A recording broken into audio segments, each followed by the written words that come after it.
Testing? Oh, hello. Hey, everybody. Welcome back to another recap with G Rose. Um, I only saw a couple movies this last week, but nonetheless, I want to continue to make these little mini podcast streams once a week. Um, Go ahead and like and subscribe, or even just drop a comment if you like my videos. It goes a long way. With that being said, let's jump right into it. So last time we spoke, I believe we left off on Shang-Chi. That's the last movie I talked about on stream. And I've only seen 3 movies since then, but I have a lot to say about these movies, to be honest with you. So let's just dive into it. Kiki's Delivery Service. So to put this into perspective, as you will probably remember from the last stream, I have been kind of rewatching or watching anime movies for the first time. So I rewatched Spirited Away, and then I watched Ghost in the Shell for the first time, and then I checked out Kiki's Delivery Service. And this is probably a bit of a controversial opinion, but I only gave this movie a 6 out of 10. It's very coming of age. It's very much a movie about, a kid learning how to make it on their own and them learning the challenges of the real world. And it was fine, but really what this movie solidified for me personally is that a lot of Studio Ghibli movies just sort of wander. They're much more focused on providing a tone and a vibe rather than providing like content, or I shouldn't say content, but like a plot. This movie, nothing really happens that's all that momentous throughout the whole film. For the most part, they set up the premise.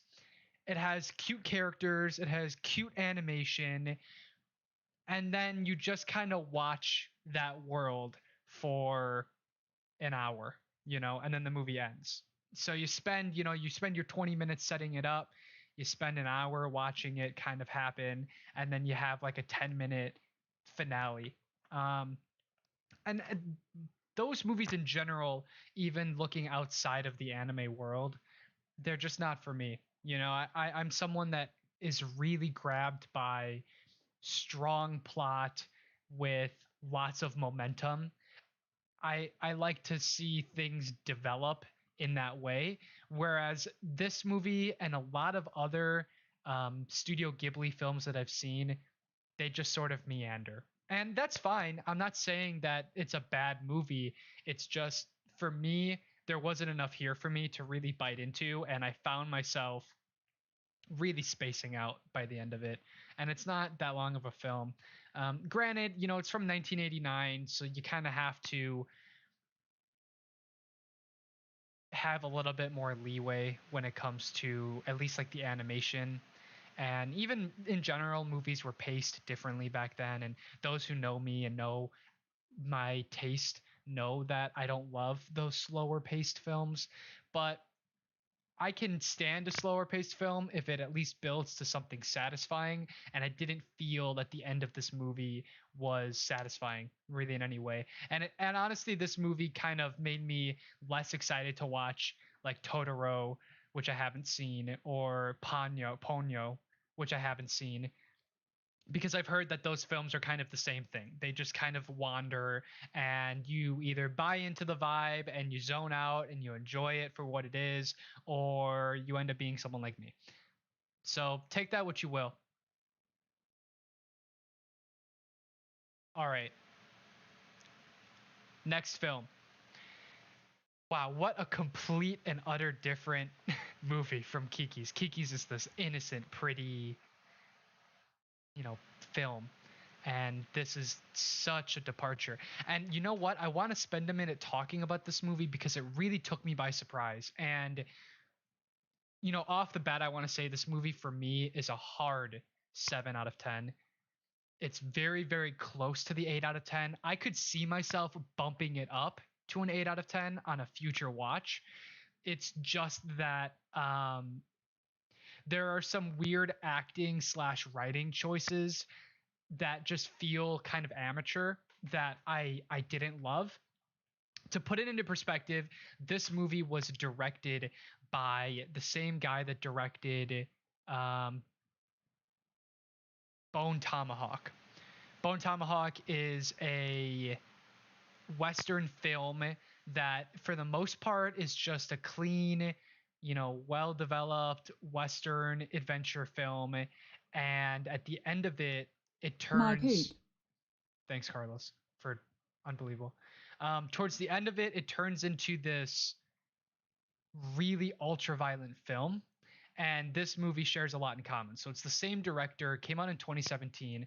The budget for this movie was $4 million, I want to say, because I looked it up recently. And in the box office, it made like 70 grand. So it was a huge flop in the box office. But that being said, it was released, direct to video rental the same day that it came out in theaters. So that's not super accurate, but let's just look up like the reviews for this film. Um, it's hovering around an 8 out of 10.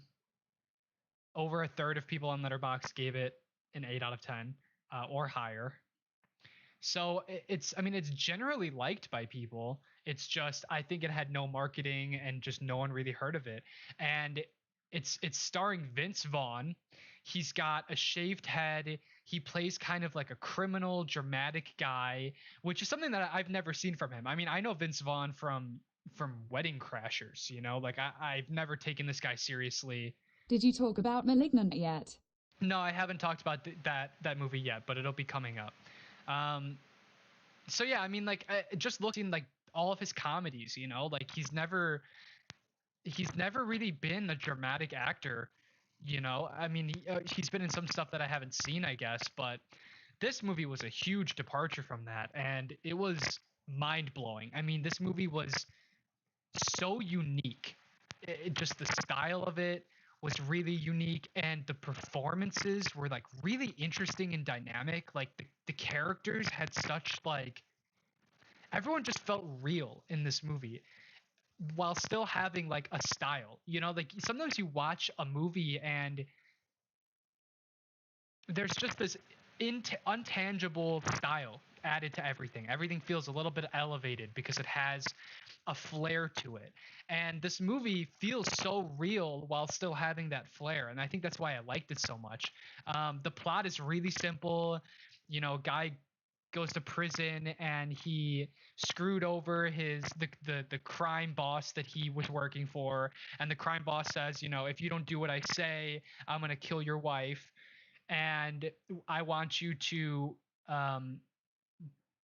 right now, Vince Vaughn, you're in a low security prison. I want you to cause trouble so that you get into this high security prison, because there's a guy in that prison that I want you to kill. And if you don't do what I say, then I'm going to kill your wife. That's the basic premise of the movie. So Vince Vaughn has crazy violent action scenes that lead to him getting put into more extensive prison. Like, that's the movie.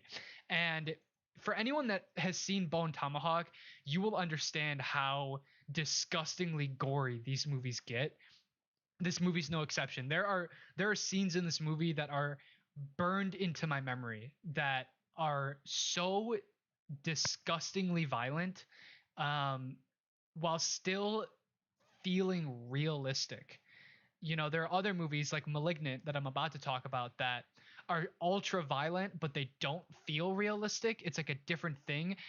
What this movie does and what this director does is he makes violence that is absolutely horrifying, but it always feels real. And when you do that, you just end up adding more weight to your movie. Everything feels like it matters a little bit more. So yeah, I highly, Malignant highly best horror recommend. movie of the year. Who said that? Jimmy's Room, best horror movie of the year. I'll talk about Malignant in a second. That was a crazy movie, but yeah, I would highly recommend people watch this movie. Jimmy in particular, Jimmy's Room, who just joined us. I really want you to watch this movie because I would love to talk about it with you specifically.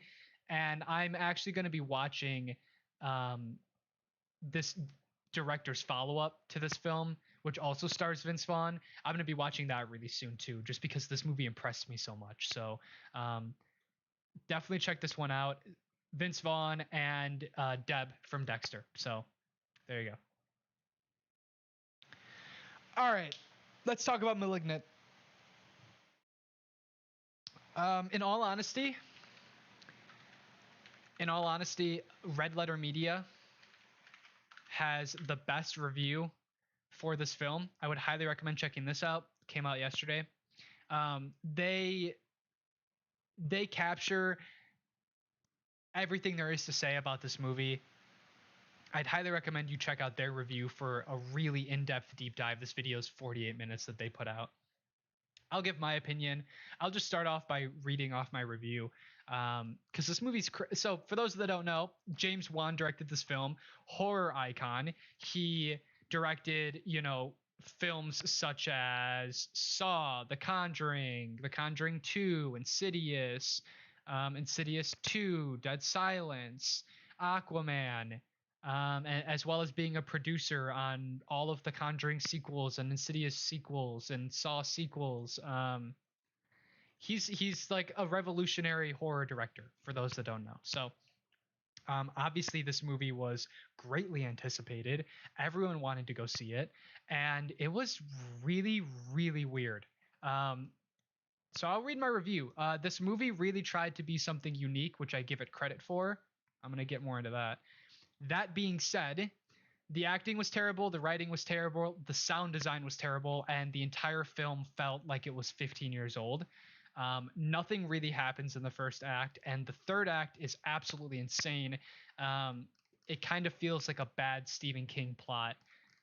It's not scary, but it approaches something else altogether. So this movie has the writing, acting, and sound design of like a B-tier horror movie. Dude, so much happens in the first act.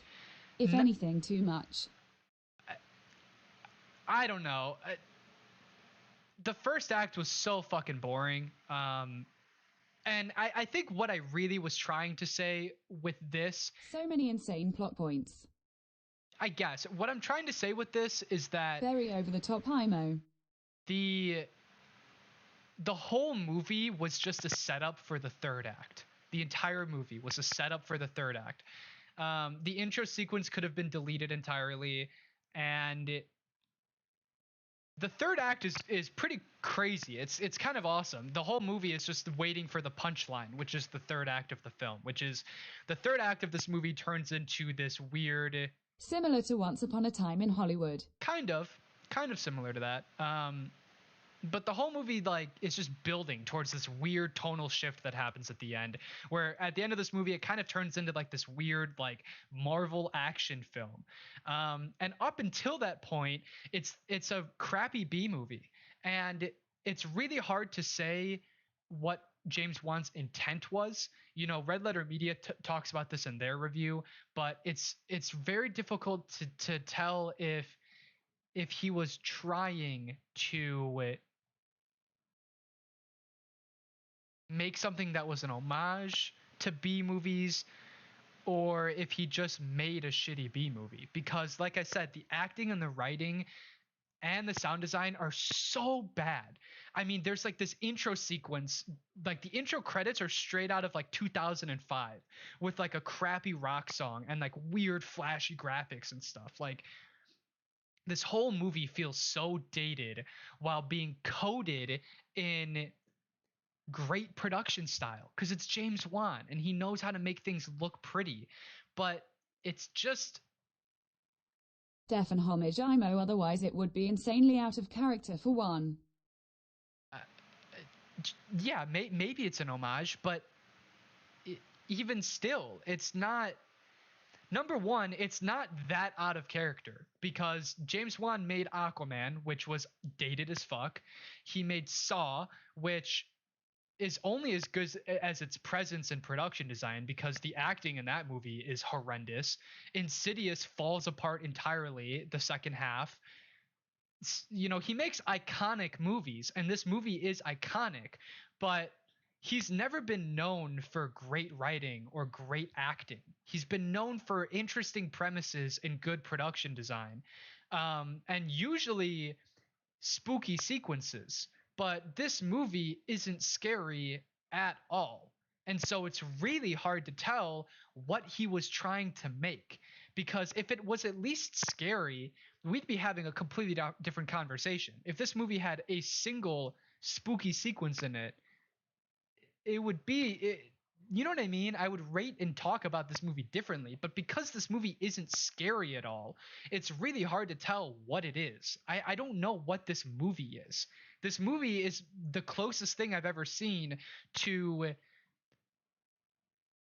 a dark superhero movie from 2008. That's the best description. Here's a game. Count the number of genres James Wan is incorporating into this movie. Here's a game. Count the number of genres James Wan is incorporating into this movie. Horror, unintentional comedy, superhero, action, suspense, I guess. And cop drama? Horror subgenres? Not horror subgenres, I mean. Not that much. I mean, it's a slasher. It's an action slasher. That's what this movie is. It's not that deep. It's an action slasher. Because it's not that scary. So I can't even say that it's a traditional horror movie. It's really just a slasher with a crazy third act. That's what this movie is.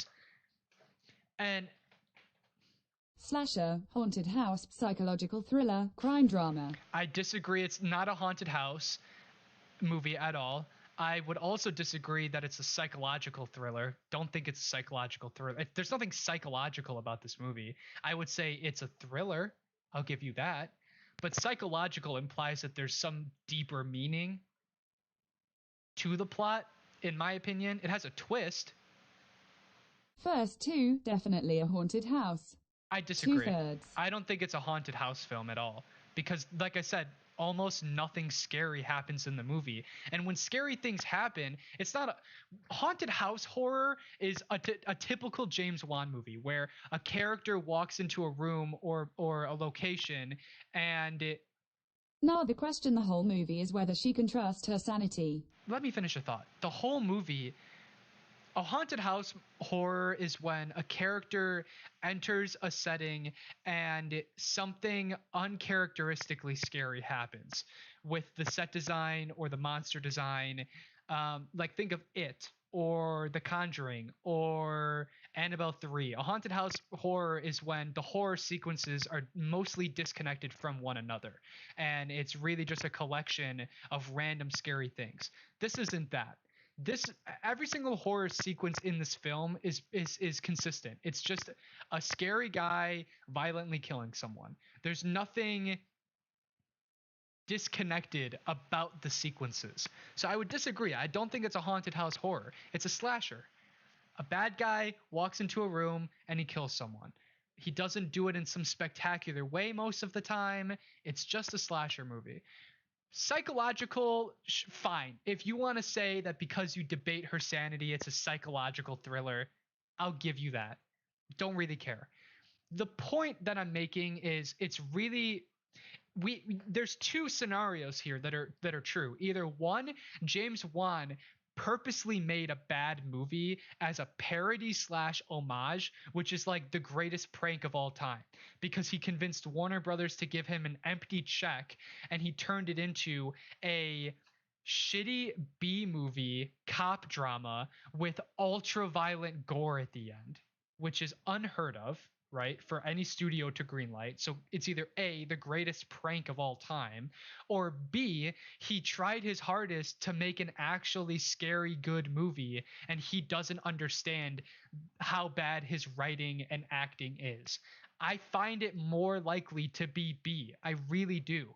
Because as much as I love James Wan, he's not known for great acting and he's not known for great writing.